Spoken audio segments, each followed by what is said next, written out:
She's so angsty. Oh, hi, kitty. Kitty, kitty. Kitty.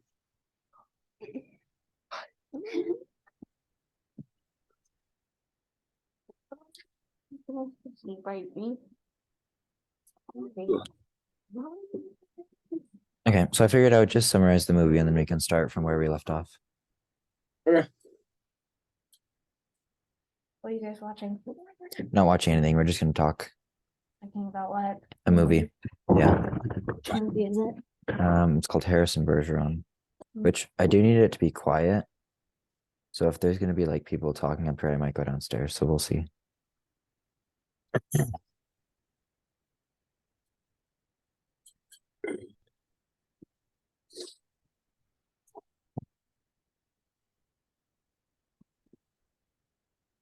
Okay.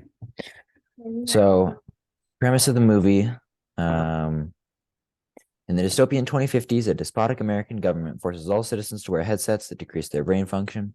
The young Harrison Bergeron continues to exhibit signs of intelligence. Just before he has to undergo an enforced lobotomy, agents of the secret intellectual society led by John Claxton free Harrison and offer him the opportunity to live a creative life and interesting people like beautiful Philippa. Harrison Bergeron, it was from Kurt Vonnegut's original short story. And so like the premise is that after this it was kind of like a retelling of after the recession. Because of the new technology, only 15% of people were able to get back into jobs. Yeah. So the 85%, the uneducated, successfully revolted against the 15%. Like they would bomb buildings and riot and kill people and stuff. It was considered the Second American Revolution. So what they did is when they established their rule, they established a quality of outcome for everyone as their like revolution.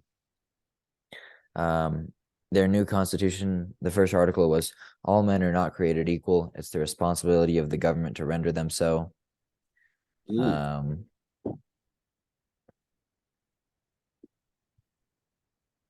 So what happens is he gets the opportunity to join. There's this government that controls it, like this society.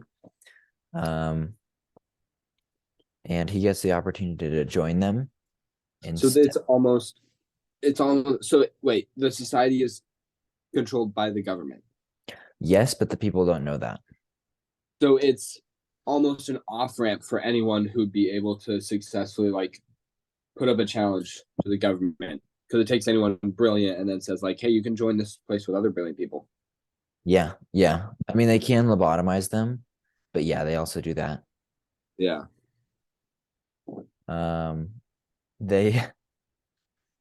So the whole premise of the movie is like there are these premises that they eventually get to. Yeah. So they describe equal outcome as egalitarian, which is not what egalitarianism means. Egalitarianism is like equality. It's where how much effort you put in determines your success. So yeah, like equal opportunity, egalitarian is by definition equal rights and opportunities. Yeah, everyone has equal opportunities, and then how much work they put in determines how successful they are compared to others. Yeah, and they're like social. Usually, in like if you would consider like a society egalitarian, there'd be social safety nets. So even if people don't put in effort, they don't die. No, actually, if they're not incentivized to not die, they're not going to put in any effort, Elliot. It's actually how it works. It's like I think it's the Stalin quote. Stalin quote? Let me find it. Ugh. Yeah. I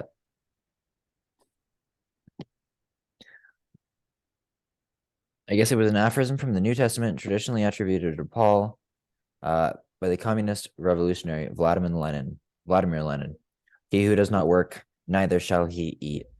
And people take that as like, wow, socialism is you have to put stuff in or you don't get stuff out of it, right? Like if you don't work, you won't eat. It's so authoritarian.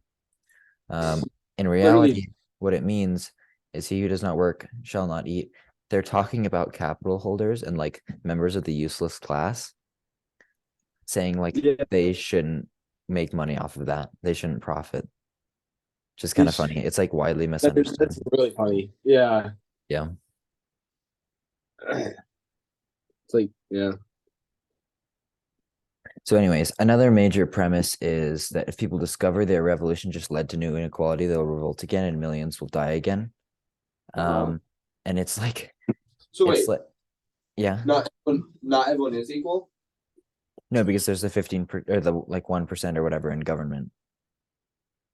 Oh, so That they don't have to get, they don't wear the limiting handicap stuff.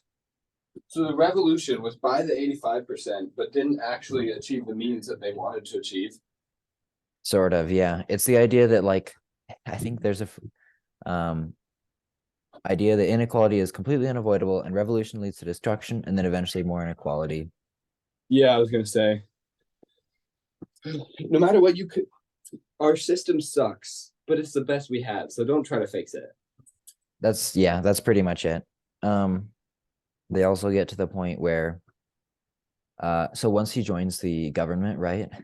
They Yeah. give it the first book they give him is The Prince by Niccolo Machiavelli, which is like such an annoying trope. Like The Prince is a good book, but that like we're gonna teach you how to bamboozle people. You have to read The Prince first.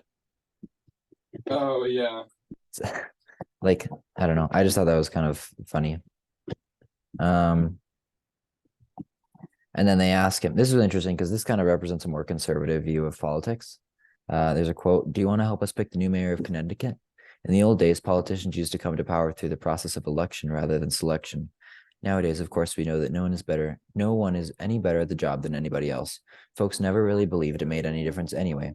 All elections did was make sure no one got too big for their britches, became a tyrant or something like that." And that's funny because that's like precisely how my US history professor explained it last semester. Like he completely acknowledges that the US government is meant to promote the status quo and keep things from changing too quickly. Yeah. The idea being that both the extreme left and the extreme right are bad. We want to keep in the center so we don't go towards fascism or communism, because as soon as the status quo is allowed to change, it'll shift towards one or the other. Yeah. Which I think really that's based in like based solely around like I don't know how to explain it, like views, like saying certain things are attributed to certain views. Like when I talk about universal income, basic income, right? People Yeah. say like, oh, that's communism, and then that means it's bad. Like regardless of whether an idea is connected to a certain political ideology, doesn't determine whether it's good or not, you know? Yeah, it's like the thing where like Just because it might be considered communism and pretend like it's been proven that communism is bad and doesn't work and universal basic income is connected to communism, but universal basic income works, you know? So why wouldn't we do that and just not communism? Yeah, or like it's like the video, I hate the guy, but the guy who went around talking to like people in a MAGA rally describing like socialism and communism, and they were like completely in favor of it. Yeah, Because like they are against these the systems of idea. oppression. They just think that it's the government, not economics, Yes. Yeah. which almost makes them more revolutionary than liberals. Like, why did we get so upset for January 6th when most of the people in charge are literally fundamentally corrupt? Like, I've been thinking about that a lot. And also like the complete aversion to January 6th. Like, if it had been like leftists or BLM protesters, we would have been like, wow. I see what you mean, like the kind of placing stigma around any sort of attempted revolution. But I think the idea there is that they're going to be replacing it with something far worse, namely Donald J. Trump. Yeah, I guess so. But like, But I see what you mean, like the complete aversion to any sort of uprising or protesting or something like that, like the media has. Because like, yeah, I don't know, did they do a similar thing with BLM? Because I know there was a lot of fake news and anger. There You know, and was this, there was violence and there was property destruction. And so a yeah, lot of the news media has described it as mostly peaceful protests. And the idea being that like a protest isn't valid if it's not peaceful. Or like if they're taking property, then they're not yeah, actually protesting for rights. They're just doing it because they want to steal, yeah, which is not necessarily true. Taking property along with protest is a fantastic way to protest because it gets people more upset. It puts more yeah, pressure on the government. And it's like land redistribute, like property redistribution. yeah. It's like I do think that like violent protesting is going to be more effective. I think the problem is just it's a fine line. What do you mean? Like violently protesting is going to be more effective because there's going to be more pressure to stop the protesting, whether it's by changing the government or by stopping the protesting, right? So if you do Yeah. it the right way, it can provide more pressure on the government. But if you do it the wrong way, it could just make people against, like, make everyone against the group wanting change. You know? I think usually everyone is a group against the group wanting change if they're violent. In what situation would there be violence that was supported by the majority? I don't know, man.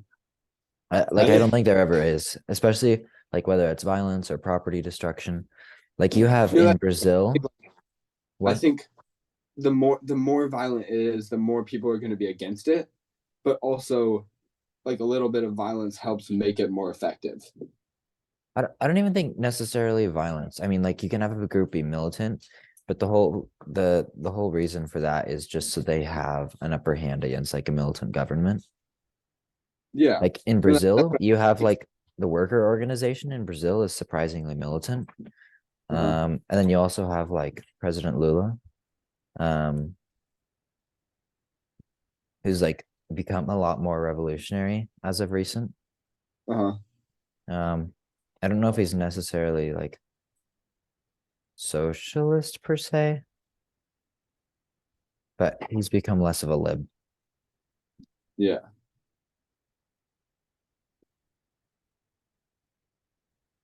So it's just kind of the conservative worldview that we have these things that are fundamentally unchangeable. They're realities, they're natural. Like the idea that hierarchy is natural, Yeah. which it is, but systemic inequality is not necessarily natural. I mean, like also the natural, not natural distinction is kind of annoying. Like Yes. we have all these Yeah. man-made things. And it's kind of viewing the hierarchies we have currently as being natural, these specific ones. Like I don't know if you've seen, there's some people I follow on Instagram where it's like they show other people who say things like bring back real men. And then if you look at men throughout the centuries, like really the queer men or the men wearing makeup or the men wearing dresses are more like the how men used to be, like maybe in the 1700s or Oh yeah, just the into ahistoricality yeah of the government. idea that our current version of men is more correct and it's how it's always been, you know. Yeah, there's like the revisionist part. And also it's funny how when they are interested in the past, first of all, like the thinking back to like the 1950s or earlier and thinking like that was the good times. Yeah. Um, which there are a few issues. Some of them specifically reference times before segregation was kind of acknowledged and worked on. Yeah. Um, then other ones, it was literally just a time where the taxes on wealthy people were higher, unions were more popular. Yes. Yeah. They don't recognize that. Like Yeah. there is a link between these things and material I saw quality. a good quote or something, or just a viewpoint where it said, like, not only is the purpose of like public taught history to kind of like as propaganda, but it's also to make it seem it's to incorporate the current status quos into those so that they seem like they've always been there and that they're natural. Yeah, that makes sense. You put today's kind of ideologies today's culture into those past events, so it seems like they've always been like that. There's a name for that. It's called being anachronistic Anachronistic, or an anachronism. like It's a thing belonging or appropriate to a period other than that which it exists. what? A chronological misplacing of persons, events, objects, or customs. Belonging to a period other than where it exists. A thing belonging or appropriate to a period other than that which it exists. Yeah. So like, applying an idea to the past would be anachronistic because you're applying something to where it doesn't exist. oh, I see. Yeah. That's a confusing definition. Yeah. But yeah, that makes sense. Like a lot of history is anachronistic. Like that's something that Foucault in The Order of Things tries to really acknowledge.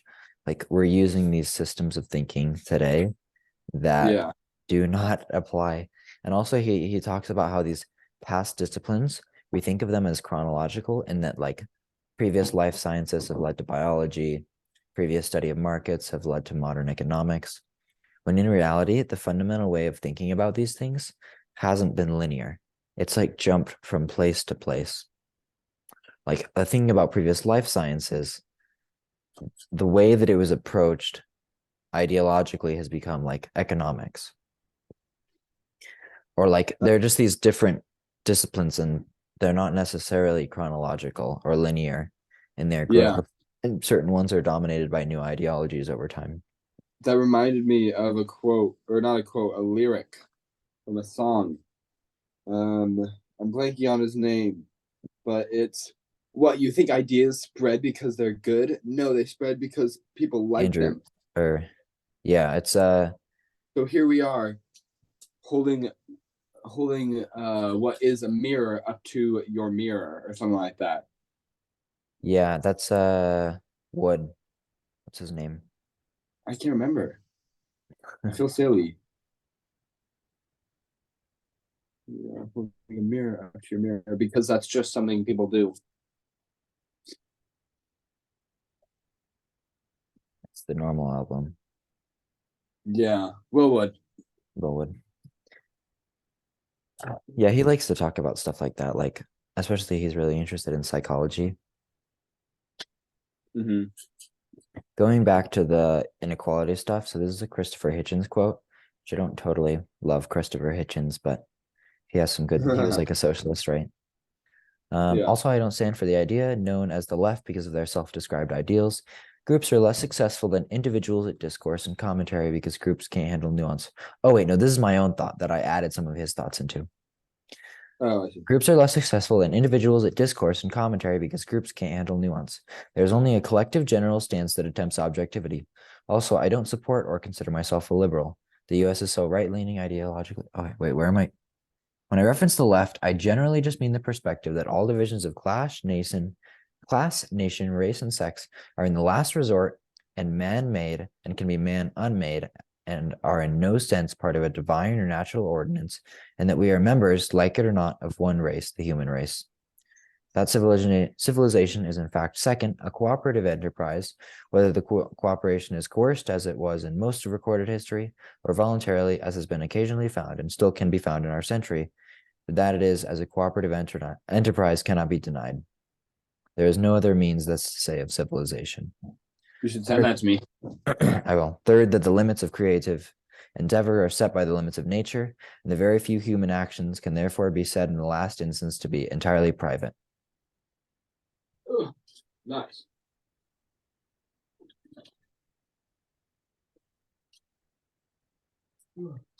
Yeah, that was a good thought. That was about a year ago. I think I wrote that. Dang. I texted it to you. Nice. But yeah, it was just such a confusing movie because they were kind of describing, first of all, they weren't describing socialism. They were describing what people thought socialism was. And a lot of the things they talked about were actually very capitalist, authoritarian properties of a society. Just kind of funny. This reminds me of something I said in a completely unrelated topic about teaching gender and sexuality in the classroom with one of my friends. But I just said like any education is good education. Like the more people learn, which is why whenever anyone asks me, like Irvin or Chandler, like some of my most homophobic friends, whenever they ask me anything regarding the sexuality, I always answer their questions as best I can because I feel like those are topics that I should take seriously with them to help them learn about, because the more they learn about it, the less like shrouded it is, the more they understand it and then tolerate it. Yeah, because conservatives understand it as colleges indoctrinate people into being left, but just the more educated people are, generally the more Yeah. left-leaning they are. Then again, it is kind of like a balance between being educated, but also the more educated you are, you're probably also wealthy. Yeah, there's You a link know, to material income as material conditions as well. Yeah. I think generally, I think when people are wealthier, doesn't that make them more like Makes them more fiscally conservative? liberal, not necessarily more socialist or communist. But yeah, that's what I'm saying. More like less left leaning, I guess. Uh, yes, yeah. Yeah, Just because I actually think that's true because the way I've kind of thought about it is the more one person has, it kind of it creates the idea in their head that anyone can do that for one, and then two, also why would they buy into a system that lets poor people succeed when they succeeded? I I don't know about that as much. I think it's also just like the like taxes and like what they should do that's best for them, who they should vote Yeah, for. well, yeah. A Might little even be more related to policy positions. self interest, but I think there's also partly like, um, if I succeeded, everyone else can too. That kind of idea. Yeah. Which Yeah, is no, a I hard think idea, that's true as well. but oh. Mind if I hop downstairs real quick? Do you have four hangers? You're good, but I think that's about all I had to say about the movie. Cool. So Here. I'll end the call. Okay. Love you. Bye. And then I have a long list of stuff to do. Did I text it to you? Yeah, that was funny. Yeah, I'm gonna go through that entire thing today and then maybe Stardew or something tonight. If you can. I'm gonna hang out with some friends from 6 to 9, so I might not be able to tonight. I Okay. may be like a little earlier today, but I might still be doing chores. Okay. All right, sounds good. Okay. All right, See love ya. you. Yeah, see ya.